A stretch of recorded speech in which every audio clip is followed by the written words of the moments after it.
भगवते वासुदेवाय. सार्थ सुबोध ज्ञानेश्वरी. लेखन व वाचन सौ मनीषा भास्कर अभ्यंकर, महाराष्ट्र, मिरज 416410. अध्याय 12वा. भक्तियोग. भक्ताची लक्षणं भाग 9वा. ओव्या आहेत 198 ते 206 आणि गीतेचा श्लोक आहे 18वा. भगवंत ज्ञानी भक्ताची लक्षणं सांगत आहेत. श्लोक 18वा.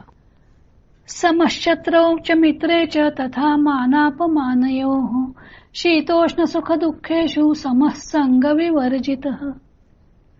शत्रू व मित्र, मान व अपमान याच्या ठिकाणी समान असणारा, शीत व उष्ण, सुख आणि दुःख यांच्या ठिकाणी समान असणारा, अंतर्बाह्य संगरहित. का घरीची या उजियेडू करावा, पारखिया अंधारू पाडावा, हे नेणेची गा पांडवा दीपू जैसा. अथवा घरच्या माणसांना तेवढा उजेड पाडावा व परक्या माणसांना अंधार पाडावा, हे जसे दिव्याला माहीत नाही. जो खांडावया घावो घाली, काल आवणी जयाने केली, दोघा एकची सावली वृक्षू दे जैसा. जो तोडण्याकरता घाव घालतो किंवा जो लागवड करतो, त्या दोघांना वृक्ष जसा सारखीच सावली देतो. ना तरी इक्षुदंडू, पाळीतया गोडू, गाळीतया कडू, मोहेची जेवी.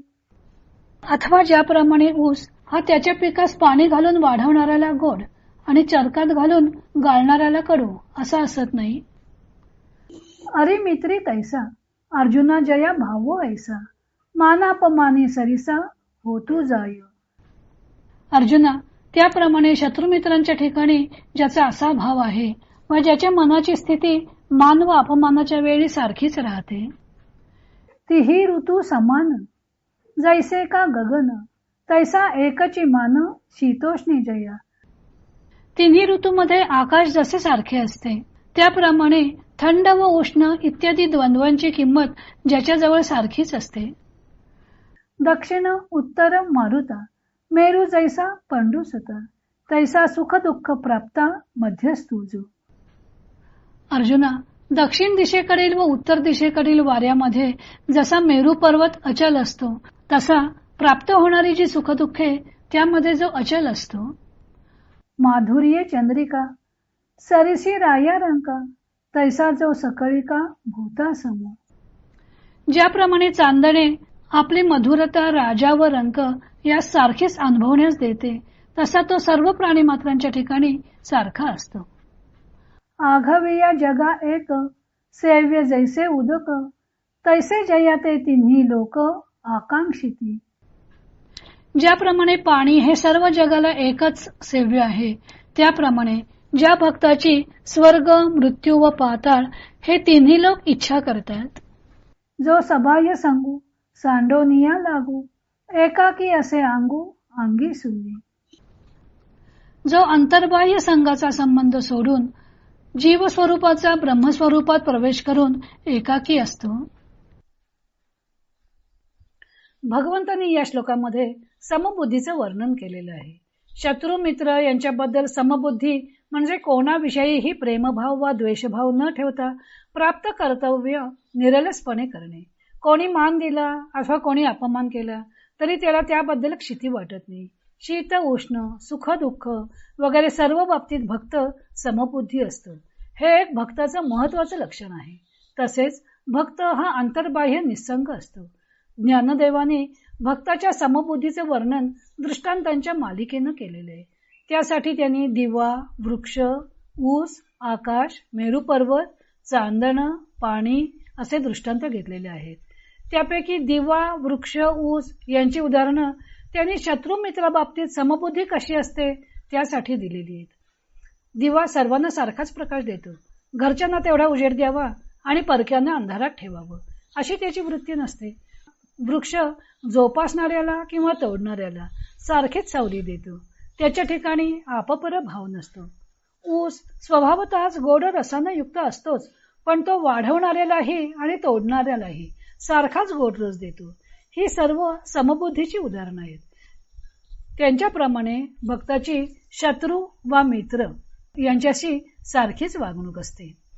यावर असा एक आक्षेप येऊ शकतो की की ही जी उदाहरणं दिली आहेत ते निर्जीव पदार्थ आहेत. त्यांच्याप्रमाणे ज्ञानी भक्ताचा व्यवहार कसा राहील, किंवा व्यवहारात सुद्धा आपल्याला ज्ञानी मनुष्याची वागणूक शत्रू मित्राशी सम दिसत नाही, की ज्ञानी भक्ताला शत्रू व मित्र ओळखताच येत नाहीत.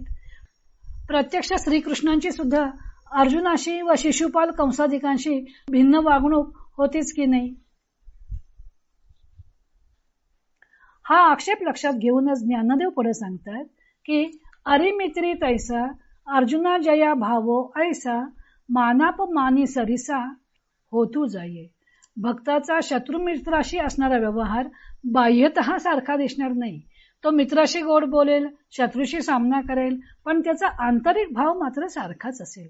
आकाशाचं उदाहरण त्यांनी शीतोष्णाविषयी असणाऱ्या समबुद्धीसाठी दिलेलं आहे.